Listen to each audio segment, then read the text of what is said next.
Hello mga mi! Ito ang lens tutorial. Sa video na ito ay tutulungan ko naman kayo kung papaano mag-decide para papaano kayo pipili ng niche na gusto ninyo. Kapag meron na kayong idea kung anong niche ang parang tingin nyo ay gusto nyo na gagawin, iisipin po natin kung kaya ba natin i-sustain.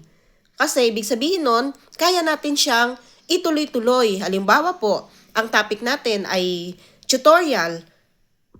Kaya ba natin na 1,000 videos na ma-produce natin in halimbawa 3 years, ganyan? Kaya ba natin suportahan? So yun po yung kailangan. Dito po sa ganitong bagay, ipinaplano po yan.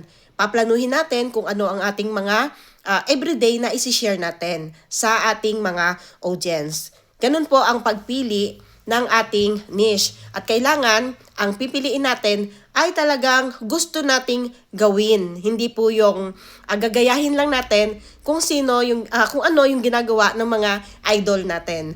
Ito po ay isang tip mula dito sa Lens Tutorial. Follow for more. Thank you.